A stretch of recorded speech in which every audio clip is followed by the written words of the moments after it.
Will there be times in your survival journey that you may need to steal food, even water? It's a great question, and it's one that often comes up. In my instance, I'm going to say yes. But my case, as I've stressed before, is very rare. It's not very often the government rejects you from welfare 7 times, and especially when you're eligible for it. So you've got to understand that that's the case. Getting jobs isn't happening. So I'm trying to work for myself, and I'm barely getting enough. And when I don't, admittedly, I may take the occasional lettuce, chicken nibblies, or whatever I need. I don't condone it. It's that clear. This is a very rare case. So if you're getting welfare benefits, but you're in that survival situation, you're homeless, then I'm going to say no. I don't. Absolutely not. You should not in any way steal, because you've got money there. With this course and what it equips you to do, having that welfare benefit will ensure you never need to steal for a second. Also an incentive. Also one of the reasons I make this course, because I just don't like it. If I had welfare, I wouldn't have ever had to take a fucking thing. Keep in mind the things I take are $2 shirts, $2 jumpers. This jumper's like a fucking cheapo jumper. And just essential foods. Nothing else. And again, even that I don't condone. I'm just saying that it's either survival or not survival. And you're always going to choose survival, so that's okay. So in this situation, I'm looking past that. It's sort of like the time that Christ stole bread from the temple because he and his men were hungry. It's the same concept. There's nothing different. I'm no better than Christ. So you can think of it as my way of stealing bread from the temple because I'm hungry and need clothes. Nothing else. We're not talking about Versace clothing here. We're not talking about anything special. We're talking about bare essentials, the very bare. Even then, I'm probably still owed a lot more in Centrelink payments because I haven't been given proper work. But anyway, the point is, besides very exceptional circumstances where you must take something, in a war situation and all that, it no longer becomes stealing, it just becomes pure survival. So you don't even think about that, you just do it, you have to. There's no questions asked. But we're talking about the grid up and society functioning as normal. Just regular homelessness, which is still in many degrees a survival situation if you haven't got all the services there, the help, etc. It's survival, it's no doubt. It's pure survival. Just urban survival. So, if you're not in my shoes and it's a regular situation in society, everything's up, everything's sweet, then no, you don't steal at all.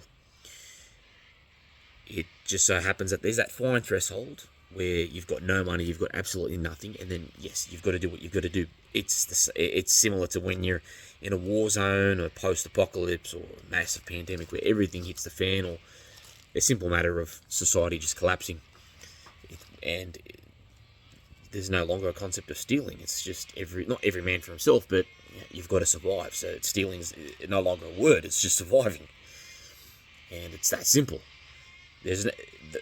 Mark my words. Remember this saying: there is no such thing as stealing if it's surviving. That's true.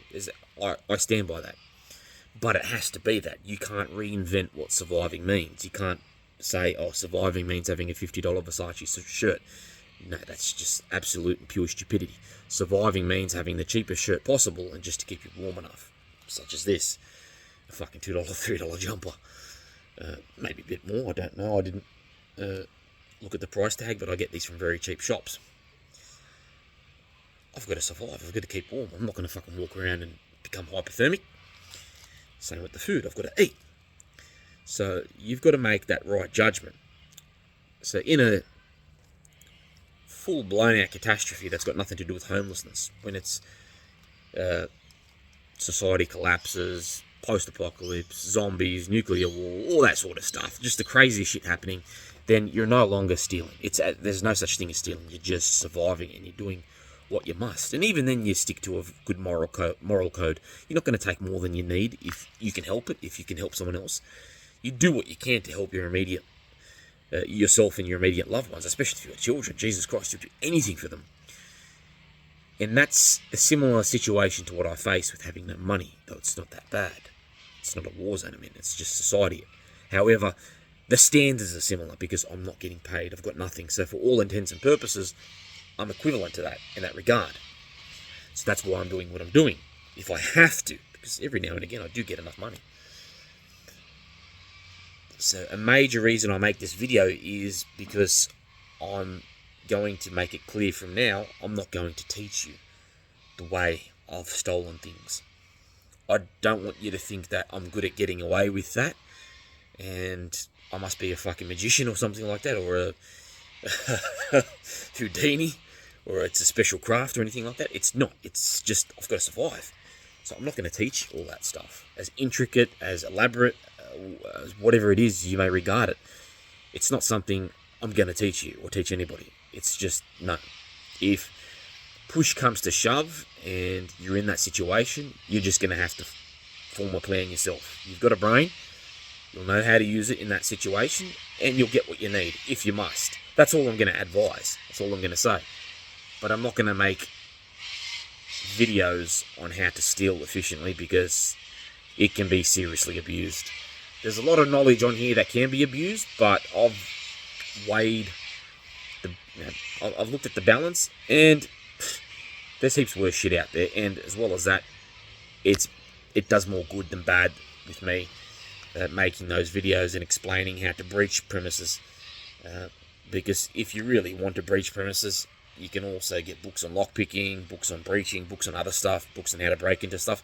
It's not like you're going to, for the first time in your life, learn this stuff from me. It's just you've got it here as a series and accessible only for the purpose of urban survival. So that's why I'm including it. But, and even advanced lockpicking I'm not going to get into. I'm, at the moment, tussling between what kind of lockpicking I'm going to teach. It's going to be the very, very, very most basic lockpicking. It's not going to be anything sophisticated. Just so you can ensure your survival if you must. So, again, stealing is not something I'm prepared to teach in any shape, way, or form. It's not going to be a part of food. It's not going to be a part of water. It's not going to be a part of anything. You'll just have to improvise on the spot if you must get something, take something, survive, essentially. So again, if I'm to start making videos of how to steal efficiently, there will be a lot of people out there who misuse that, and that can break an economy. That can do much more harm than good. Whereas making videos and breaking doors and things like that, it's not like you're going to see a massive pandemic of kids bashing doors in and breaking windows to sleep in it in an urban survival setting. They've got homes. It won't get that bad. It just doesn't. These are very good videos. It's for a good cause, and it's a good cause. That's why I'm definitely not going to chuck in stealing and how to steal efficiently or anything like that, even though people have suggested I should. Absolutely not. Absolutely not. How I've had to take a few fucking chicken nibblies and lettuces and things like that, I don't ever want anybody to have to do. So I'm not going to teach it. Absolutely not. And that's what this video is for. So everything that comes here from this point onward in the food series will just be other approaches to ensuring food, because they're all the things that you will have to do nevertheless. So it's not as if stealing food or taking something in a urban catastrophe, we're talking about the non-homeless ones, is the only option. You've got other options, and as a matter of fact, they're options that you invariably have to take at some stage. So they're the things I'm going to show you. I'm certainly not going to show you how to steal food.